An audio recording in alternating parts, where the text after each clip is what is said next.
Hello दोस्तों, आप सभी को नमस्कार। ये परसेंटेज पर आज हमारी दूसरी क्लास है। कल हमारी पहली क्लास हुई थी जिसमें मैंने आपको परसेंटेज का बेसिक और ये बताया था, उसके साथ साथ कि जो प्रॉपर फ्रैक्शन होती हैं, उचित भिन्न होती हैं, उन्हें प्रतिशत में कैसे चेंज करते हैं, परसेंटेज में कैसे उनका कन्वर्जन करते हैं।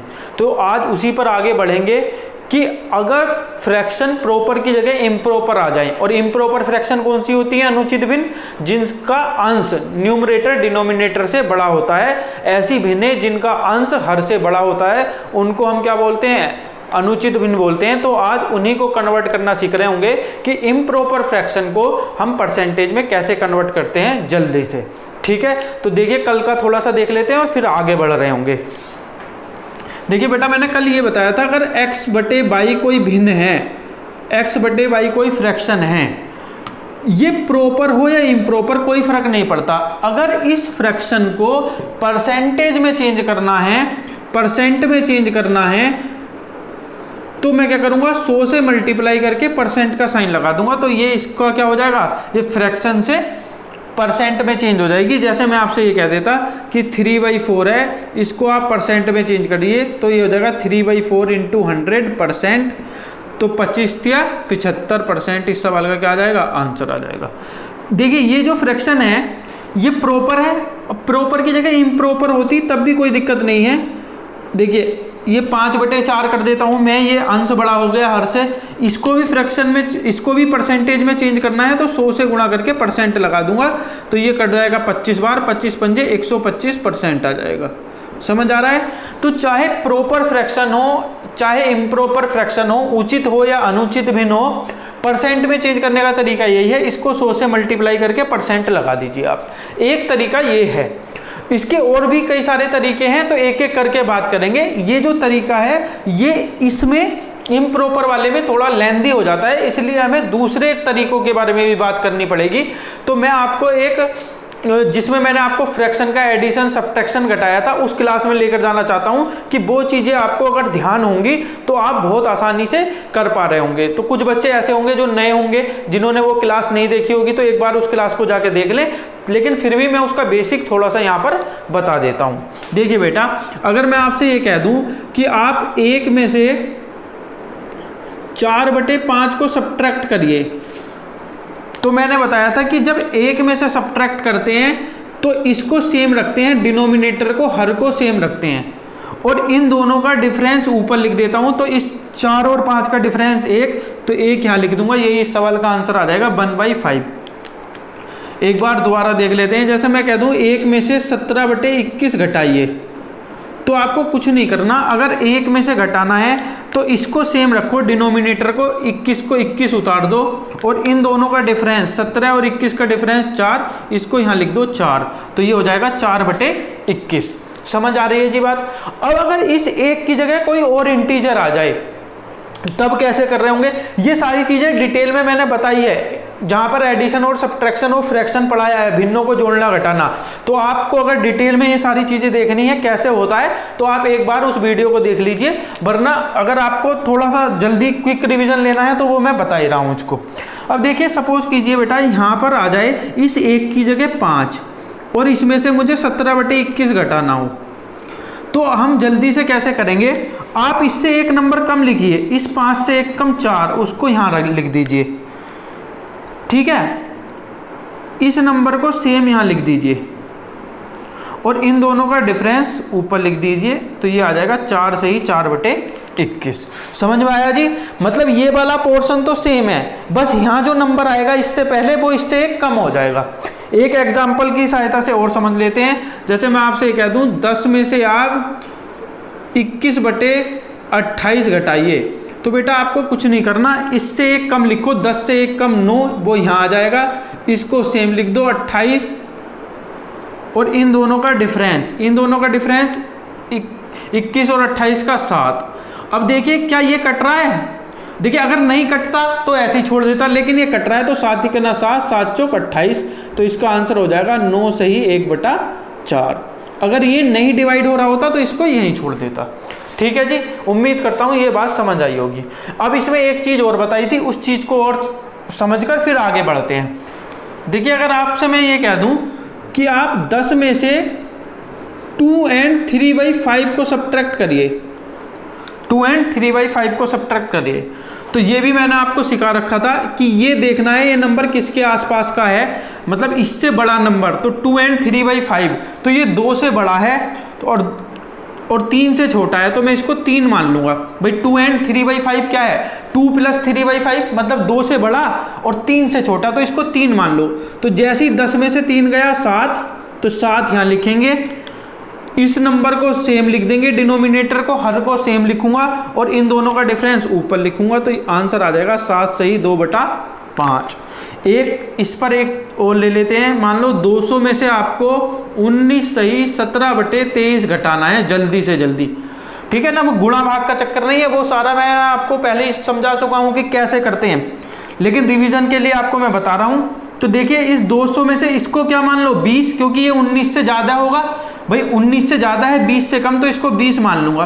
तो जैसे ही 200 में से 20 जाएगा 180, इसको सेम लिखूँगा 23 और इन दोनों का डिफरेंस 7 6 13, 6 यहाँ आ जाएगा। तो ये आ जाएगा 180 सही 6/23। तो ये चीज़ आपको भाई बहुत अच्छे से समझ में आनी चाहिए थी और उम्मीद करता हूँ समझ में आई भी होगी। चलिए अब आगे बढ़ते हैं भाई। देखिए बेटा, कल की वीडियो में मैंने एक बात पर बार बार जोर दिया था और वो ये थी कि अगर ये x/y है तो मैं इस x को इस y के रूप में या y के मल्टीपल, ठीक है, y के मल्टीपल के रूप में तोड़ने की कोशिश करता हूं। या तो y हो जाए ये, या y का कोई मल्टीपल हो जाए। देखिए कैसे, मल्टीपल मतलब गुणा। देखिए कैसे बेटा, जैसे मैं कह दूं ये 5/3 है, तो आप क्या करो, इस 5 को या तो आप ऐसे लिख लो 3 + 2/3। भाई ये देखो 5 को मैं लिख सकता हूं 3 + 2, या इस 5 को मैं ऐसे भी लिख सकता हूं 6 - 1/3। तो देखिए यहां जो ये 5 है ये इस 3 के रूप में है, 3 + समथिंग, और ये जो 6 है ये इस 3 का मल्टीपल है, तो 3 का मल्टीपल माइनस समथिंग। यानी कि मैं इसको ऐसे भी लिख सकता हूं और इसको ऐसे भी लिख सकता हूं। और एक चीज मैंने कल आपको ये बताई थी कि बेटा x - y/z का मतलब होता है x/z - y/z, और अगर ये प्लस है x + y/z है तो ये हो जाएगा x/z + y/z। तो मैंने जो कल आपको बताया था वो आज बहुत ज़्यादा यूज़ होने वाला है और आप देख रहे होंगे कि उसके हेल्प से ये सारी चीज़ें क्या हो जाएंगी, आसान हो जाएंगी। ठीक है, तो आप एक बार इसको भी देख लीजिए, कल मैंने बताया था आपको। ठीक है, चलिए अब आगे बढ़ते हैं इसमें। देखिए बेटा, अगर मैं आपसे ये कह दूं कि ये 5/3 है और ये 5 जो है ये इसका न्यूमरेटर है अंश और 3 क्या है उसका डिनोमिनेटर है हर। भाई ये अंश है और ये क्या है, ये हर है। अब मैंने कहा था अगर अंश न्यूमरेटर डिनोमिनेटर से ज़्यादा होता है, अंश हर से बड़ा होता है, तो वो इम्प्रॉपर फ्रैक्शन होती है। तो अब हमें काम क्या करना है, इस इम्प्रॉपर फ्रैक्शन को इंटीजर प्लस प्रॉपर फ्रैक्शन में बनाना है, पूर्णांक प्लस उचित भिन्न में तोड़ना है। अब देखिए बेटा, इस 5/3 को तोड़ने के 2-3 तरीके हैं कि इसको मैं इंटीजर प्लस प्रॉपर फ्रैक्शन में कैसे लिख रहा हूँ। इसके 2-3 तरीके हैं। पहला मेथड ये है, अभी सारे तरीके बताऊंगा और फिर मैं बताऊंगा पेपर में हम इस चीज़ को कैसे जल्दी कर पा रहे होंगे। पहला मेथड ये है कि भाई इस 3 से इस 5 को भाग कर लो, तो 3 ही का ना 3 और ये बचा 2, तो मैं इसको ऐसे लिख सकता हूँ, जिससे भाग दिया है यहाँ 3, जितनी बार गया है यहाँ 1 और जो रिमाइंडर है उसको यहाँ लिखूंगा, तो 3 ही का ना 3 और 2 5/3 हो गया। ये इसको करने का पहला तरीका है। सेकंड मेथड देखिए आप, जो मैंने अभी आपको बताया था कि बेटा ये 5/3 है, तो आप कोशिश क्या करो, इस 5 को 3 या 3 के मल्टीपल में तोड़ लो। तो मुझे पता है जो 5 है इसको मैं ऐसे लिख सकता हूँ 3 + 2/3, तो भाई ये हो जाएगा 3/3 + 2/3, और 3/3 तो हो गया 1 और 2/3 को ऐसे लिखा, तो ये हो जाएगा 1 and 2/3, क्योंकि बच्चों मैं आपको ये भी बता चुका हूँ कि x plus Y upon Z का मतलब होता है x and Y upon Z. तो इसको ऐसे लिख लो या इसको ऐसे लिख लो, बात एक ही है।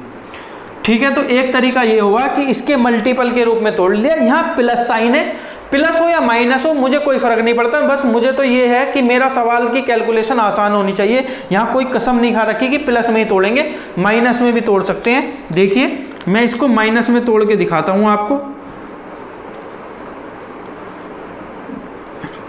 देखिए ये 5/3 है, तो मैं इसको ऐसे लिख लूँ 6 माइनस 1/3। भाई 6 माइनस 1 5, तो इसे मैं ऐसे लिख लूँगा 6/3 माइनस 1/3। तो बेटा 6/3 तो 2 और ये माइनस का 1/3। अब बताइए क्या इसमें से इसे घटाना अभी नहीं सिखाया आपको थोड़ी देर पहले कि इससे 1 कम लिख लेंगे, तो 2 से 1 कम 1, इस 3 को डिनोमिनेटर को सेम लिख लेंगे और इन दोनों का डिफरेंस ऊपर लिख लूँगा। तो यही तो है 1 से 2/3। तो देखिए एक तरीका, दूसरा तरीका, तीसरा तरीका और ये फोर्थ मेथड है, ये भी आपको आता होगा कि देखिए बेटा अगर ये 5/3 है तो अगर मैं इस 5 में इस 3 का भाग करूं तो एक बार जाएगा, 3 ही का ना 3, 2 बचेगा तो इस 2 को यहाँ लिख लूंगा और अपॉन में ये 3। तो ये भी आसान है, छोटे छोटे नंबरों के लिए इसमें कोई दिक्कत नहीं है। आप बिल्कुल टेबल पढ़कर पहला पढ़कर कर सकते हो, 3 ही का ना 3 और 2 5/3। तो भाई इस मेथड को तो हम बिल्कुल यूज नहीं करेंगे क्योंकि इसमें भाग भाग देनी है, फिर इस फॉर्म में लिखना पड़ता है ऐसे करके, तो इसमें थोड़ा सा टाइम लगता है। तो कहीं कहीं हम इसको यूज करेंगे, कहीं हम इसको यूज करेंगे और बहुत सारी जगह हम इसको यूज कर रहे होंगे क्योंकि ये जहां छोटे छोटे नंबर होंगे वहां भाग देना बड़ा आसान हो रहा होगा। तो मैं इसको ऐसे भी इस तरीके से भी लिख सकता हूं, मतलब ये भी यूज करूंगा, ये भी यूज कर सकता हूं और ये भी यूज कर सकता हूं, वो मेरे सवाल पे डिपेंड करेगा। जिस तरीके से भी कैलकुलेशन आसान हो पा रही होगी उस तरीके से हम उसको यूज कर रहे होंगे, क्योंकि फाइनली हमारा मोटिव ये है कि हमें सवाल की कैलकुलेशन को आसान बनाना है जिससे मैं सवाल को 5-10 सेकंड में कर पा रहा हूं। ठीक है, तो ये एक चीज हो गई। अब देखिए आगे बढ़ते हैं कि सवाल किस तरह के आते हैं, उस चीज पर बात कर रहे होंगे। देखिए जब कल मैंने आपको कन्वर्जन बताया था प्रॉपर फ्रैक्शन का, तो उसमें 1/7 वाली टर्म्स रह गई थी, तो एक बार उसे देख लेते हैं कि मान लो ये 1/7 है और इसको मुझे परसेंट में बदलना है। तो ये हो जाएगा बेटा 1/7 गुणा के 100%, तो ये आ गया 100/7 और 100/7 का मतलब है 14 7 98 और 2 100/7, तो ये हो गया 14 and 2/7 1/7 की वैल्यू। अगर मैं आपसे 4/7 की वैल्यू निकालना चाहता हूँ, ठीक है, अगर हम 4/7 की वैल्यू निकालना चाहते हैं तो ये हो जाएगा, इसको 4 से मल्टीप्लाई कर दो भाई, तो 14 चौका 56 प्लस 8/7 और 8/7 को मैं एक बार और डिवाइड कर सकता हूँ कि 7 ही का ना 7 प्लस 1/7, तो ये हो जाएगा 57 से ही 1/7%, 4/7। ठीक है जी। और अगर मैं आपसे 5/7 निकलवाना चाहूँ तो अब मुझे इसमें 5 की मल्टीप्लाई करनी पड़ेगी, 14 प्लस 2/7 इंटू 5, तो 14 पंजे 70 प्लस 10/7, तो 70 प्लस 7 ही का ना 7 और 3 10/7, तो ये आ गया 71 से ही 3/7%। तो ये भी आपको ध्यान रखना है, कल मैं इसको नहीं बता पाया था, पता नहीं ध्यान नहीं रहा था, सीधा हम 1/6 से 1/8 पर आ गए थे, तो इसको भी आप एक बार देख लें। ठीक है, और जो चार्ट दिया था मैंने आपको, PDF दी थी, उसको आप बार बार देखते रहे, वो आपको हेल्प करेगा, तो इसको लिख लें एक बार आप। अब देखिए बेटा इम्प्रॉपर फ्रैक्शन का बदलना देखते हैं हम कि किस तरीके से कन्वर्ट करेंगे परसेंट में। जैसे मैं आपसे ये कह देता हूँ कि 31/6 है, आप इसको प्रतिशत में बदलिए, तो आपने देखा कि जो 31 है वो 6 से बड़ा है, मतलब ये इम्प्रॉपर फ्रैक्शन है। तो आपके दिमाग में सबसे पहले ये आएगा कि मैं इसको ऐसे कर लूँ 31/6 इंटू में 100%, तो 31/3 अगर 2 से काट लूँ तो इंटू में हो जाएगा ये 50%। अब यहाँ गड़बड़ हो गई, गड़बड़ ये हो गई कि पहले तो 31 की 50 में गुणा करनी पड़ेगी और फिर 3 से भाग देना पड़ेगा, जो थोड़ा सा कैलकुलेटिव हो जाएगा। ठीक है, तो इस वाले तरीके को हम यहाँ छोड़ देंगे। अब हम आते हैं दूसरे मेथड पर। बेटा अभी मैंने क्या बताया था, जब ये इम्प्रॉपर फ्रैक्शन होती है और ये वाला पार्ट इससे बड़ा हो जाए तो मैं कोशिश करूंगा कि इस वाले को इस 6 में या 6 के मल्टीपल में तोड़ूं। तो क्या मैं इसको ऐसे नहीं लिख सकता भाई 31 के आसपास 6 का मल्टीपल कौन सा है 30, तो मैं इसे ऐसे लिख दूं क्या 30 + 1/6। भाई आसान हो रहा है प्लस में तोड़ना, अगर आपका मन करे तो आप माइनस में भी तोड़ सकते हो, मैं आपको बताऊंगा, लेकिन माइनस में ये थोड़ा कैलकुलेटिव हो रहा होगा, तो वो हमें सवाल के हिसाब से देखना है कि प्लस में सुविधा हो रही है या माइनस में सुविधा हो रही है। समझ आ रही है बात कि प्लस में आसान है या माइनस में आसान है। देखिए प्लस में तोड़ना इसे बड़ा आसान था, 6 पंजे 30 + 1/6, तो ये हो जाएगा 30/6 + 1/6, तो ये हो जाएगा कितना 5 + 1/6। अब बेटा मुझे ये बताइए 5 कितने % होगा 500%। अरे भाई जब मैंने आपको कल बताया था कि 1 100% होता है, तो 5 500% नहीं होगा क्या, दोनों तरफ 5 की मल्टीप्लाई कर दो आप। अब ये 1/6 क्या होता है, अब ये 1/6 आपको याद होना चाहिए क्योंकि कल मैंने बताया था और कहा था इसको याद करना है। तो 1/6 होता है 16 सही 2/3%। तो भैया ये कितना हो जाएगा पूरा 500 + 16, 516 सही 2/3%, क्योंकि मैंने बताया था प्लस को हटा के मैं एक साथ लिख सकता हूँ। ठीक है भाई, ये बता रखी है नहीं बात आपको कि x + y/z होता है x and y/z। तो 500 + 16 इंटीजर में इंटीजर को जोड़ेंगे 516 बचा 2/3, इसको सेम चिपका दूंगा, तो ये हो जाएगा 516 सही 2/3%। अब आपके मन में आएगा कि सर मैं माइनस में नहीं कर सकता है क्या, तो बिल्कुल कर सकता हूं। 6 × 36 - 5/6, तो ये हो गया 6 - 5/6। अब आप इस 6 को 600% लिख सकते हो, लेकिन आप एक बात बताइए कि 1/6 निकालना आसान है या 5/6 को % में चेंज करना आसान है। भाई 1/6 तो हमें याद है, बिल्कुल रटा रटाया है कि 16 सही 2/3 होता है, और इसमें इसको 5 से गुणा करनी पड़ेगी। समझ में आ रहा है, तो इसको 5 से गुणा करनी पड़ेगी, तो आंसर सेम आएगा लेकिन थोड़ा सा टाइम लग जाएगा। क्यों, देखिए जब इसमें से मैं घटाऊंगा तो आपको पता है 1/6 है 16 सही 2/3, और अगर 5 से गुणा करूंगा तो 80 तो यहाँ हो जाएगा, और ये हो जाएगा 10/3, तो 3 सही 1/3, तो 83 सही 1/3 हो जाएगा, तो इसमें से घटा दो आप, तो ये क्या हो गया 84, और जैसे ही 600 में से 84 गया कितना बचेगा 516। इस 3 को सेम लिखूंगा और इन दोनों का डिफरेंस ऊपर, तो आंसर तो सेम ही आएगा। देखिए आंसर तो सेम ही आएगा, लेकिन इसमें टाइम लग गया, तो टाइम लग गया तो क्या ये वाला तरीका लेना है, नहीं। इसका मतलब ये है हो तो जाएगा प्लस में तोड़कर भी, हो जाएगा माइनस में भी तोड़कर, लेकिन कौन से करेंगे उससे जिससे कैलकुलेशन आसान पड़ रही हो। तो मैंने देखा ये 30 + 1 आ गया, तो यहाँ पर 1/6 आएगा, तो 1/6 मुझे डायरेक्ट याद है 16 सही 2/3, तो मैं इस तरीके से करूँगा। यहाँ पर 5/6 आ रहा है, तो 5/6 में थोड़ा सा सोचना पड़ेगा, तो इसलिए इसको छोड़ दूंगा। समझ आ रही है बात, प्लस से भी कर सकते हैं माइनस से भी कर सकते हैं, लेकिन जिससे आसान होगा उससे करेंगे। और ये पता कैसे चलेगा किससे आसान है, ये सारी चीज़ें प्रैक्टिस से आएंगी।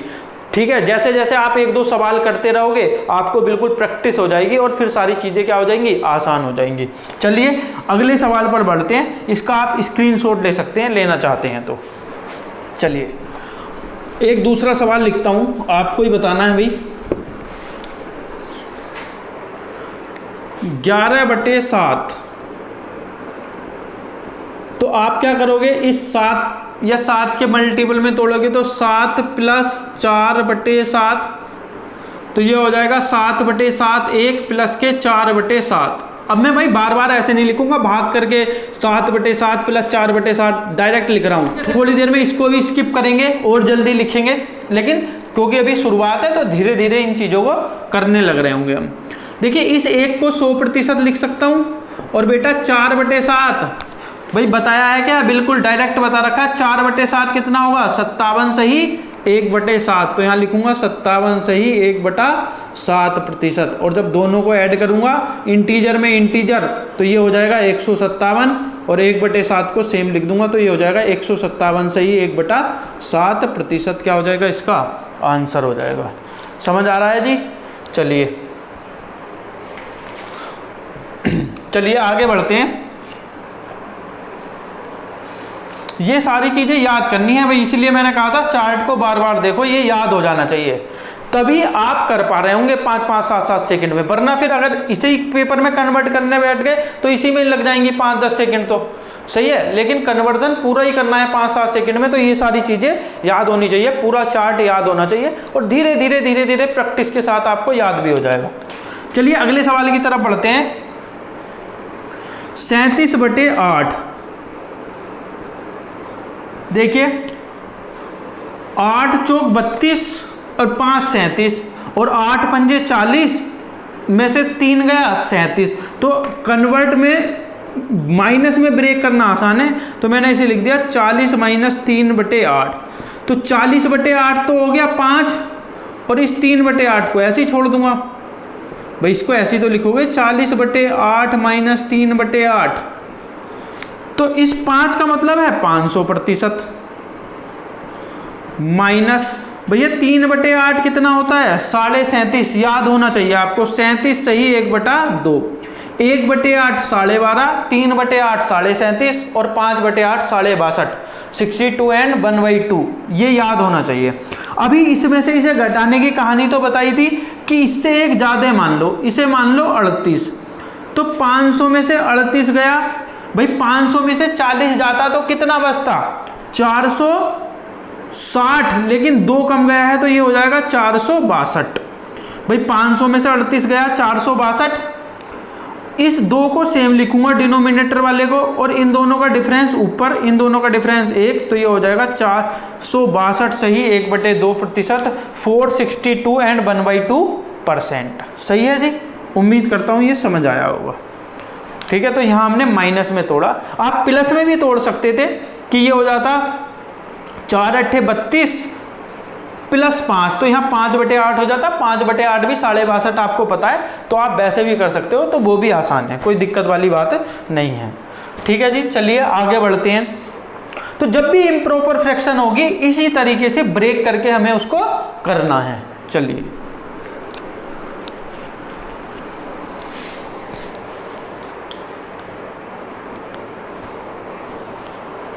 (21/11) देखिए भाई, मुझे पता है 11 का मल्टीपल जो 21 के पास है 22, तो मैंने लिख दिया इसे 22 - 1/11।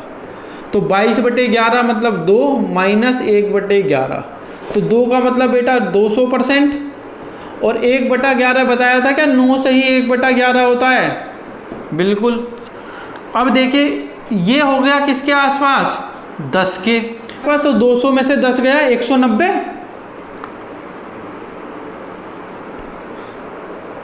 200 में से 10 गया 190, इस 11 को सेम लिखेंगे, इन दोनों का डिफरेंस ऊपर, तो ये हो जाएगा 190 सही 10/11%, 190 एंड 10/11% क्या हो जाएगा इस सवाल का आंसर हो जाएगा जी। ठीक है, चलिए अगला सवाल 23/12, 23/12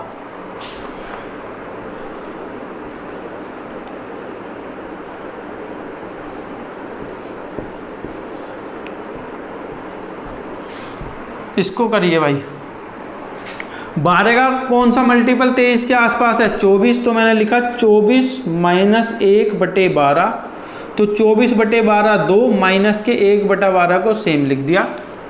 अब देखिए ये 2 कितना है 200%, और 1/12 बताइए भाई 1/12 कितना होता है भाई, 1/12 का मतलब कितना है 100/12, 100/12 का मतलब 50/6, 50/6 का मतलब 25/3, और 25/3 का मतलब 8 सही 1/3%। और कल मैंने आपको बताया भी था, आपको 1/12 डायरेक्ट याद होना चाहिए कि ये 8 सही 1/3 होता है।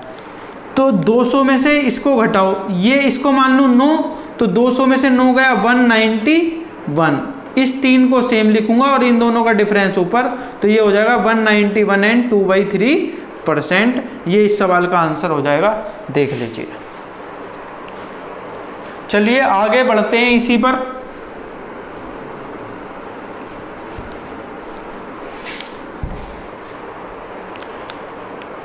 तैंतीस बटे 7 33/7।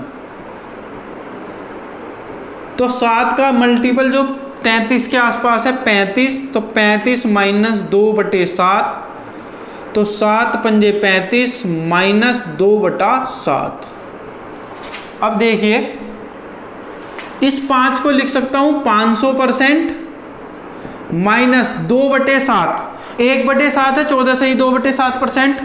अब 2/7 निकालना है तो दोनों तरफ 2 की मल्टीप्लाई करूंगा, तो 14 का दुगना 28 और 2 से मल्टीप्लाई करूंगा 4, तो ये हो जाएगा 28 से ही 4/7%। तो इसे घटा दूंगा 28 से ही 4/7%। तो मैंने कहा था इसको बढ़ाकर ले लूंगा, इसको कितना लूंगा 29, तो 500 में से 29 गया। अगर 500 में से 30 जाता 470 बचता, लेकिन 1 कम गया है तो यहाँ 1 बढ़ जाएगा। अपॉन में इस 7 को सेम लिखूंगा, भाई डिनोमिनेटर को सेम रखता हूं और इन दोनों का डिफरेंस ऊपर, तो ये आ जाएगा 471 से ही 3/7%। भाई 5 को 500 लिखा, 2/7 28 से ही 4/7, तो 500 में से 29 गया। अगर 500 में से 30 जाता 470, लेकिन 1 कम गया है तो यहाँ 1 बढ़ जाएगा। इस डिनोमिनेटर को सेम रखूंगा हर को, और इन दोनों का डिफरेंस ऊपर लिखूंगा, उसे ऊपर लिख दूंगा। यही क्या हो जाएगा, इस सवाल का सही आंसर होगा। चलिए आगे बढ़ते हैं भाई। 40/9। तो बेटा इस 9 का कौन सा मल्टीपल है जो 40 के आसपास आ रहा है, 9 चौक 36, तो इसे लिख लूंगा 36 प्लस 4/9। अच्छा 9 पंजे 45 करके भी कर सकते हो आप, कोई दिक्कत नहीं है। तो ये आ जाएगा 36/9, 4 प्लस 4/9। तो बेटा इस 4 का मतलब है 400%, और 4/9 कल का याद है क्या, 1/9 बताया था, 11 से ही 1/9%। ऐसे ही अगर 4/9 निकालना है तो दोनों तरफ 4 से मल्टीप्लाई कर दूंगा, यहाँ 44 और ये 4/9%। तो ये हो जाएगा 44 एंड 4/9%। तो ये हो जाएगा 400 प्लस 44, 444। इस 9 को सेम और इस 4 को सेम, क्योंकि ऐड करना था। अगर ये दशमलव में पूछ ले तो भी मुझे पता है कि भाई 4/9 का मतलब कितना होगा। देखो कल ये बताया था कि ये होता है 11.11%। 1/9 में सारे नंबर सेम होते हैं, और जो नंबर पहले होता है वही पॉइंट के बाद होता है, और डिजिट सारी सेम होती हैं। तो जब ये 11.11 है तो 4 से मल्टीप्लाई करूंगा, तो यहाँ क्या हो जाएगा 44.44%। सही है। तो अगर दशमलव में लिखते तो आप ऐसे लिखते 444.44%। तो वो एग्जामिनर के ऑप्शन पे डिपेंड करता है कि वो ऐसे पूछ रहा है या ऐसे पूछ रहा है। ठीक है, तो इसमें दिक्कत कोई आपको होनी नहीं चाहिए। तो देखिए उम्मीद करता हूँ आज जो भी पढ़ाया है मैंने वो आपको समझ में आया होगा। अब तक हम 2 चीज़ पढ़ चुके कि फ्रैक्शन को, भिन्न को परसेंट में कैसे चेंज करते हैं, और उसमें भी प्रॉपर फ्रैक्शन को और इम्प्रॉपर फ्रैक्शन को। प्रॉपर फ्रैक्शन मैंने कल पढ़ाया था, अगर आपने नहीं देखी कल वाली वीडियो तो उसे जाकर देखिए। इम्प्रॉपर फ्रैक्शन मैंने आज पढ़ा दी है। अब कल से हम पढ़ रहे होंगे कि अभी तो हमने पढ़ा है कि फ्रैक्शन को परसेंट में कैसे चेंज करते हैं, कल से हम पढ़ेंगे कि परसेंट को फ्रैक्शन में कैसे चेंज करेंगे। देखिए उम्मीद करता हूँ आपको सब कुछ अच्छे से समझ में आया होगा, और अगर आपको चीज़ें पसंद आ रही हैं तो प्लीज़ वीडियो को लाइक कीजिए, शेयर कीजिए और चैनल को सब्सक्राइब कीजिए। ठीक है, ज़्यादा से ज़्यादा लोगों तक ये वीडियो को पहुँचाइए। तो आज के लिए इतना ही, बहुत बहुत धन्यवाद।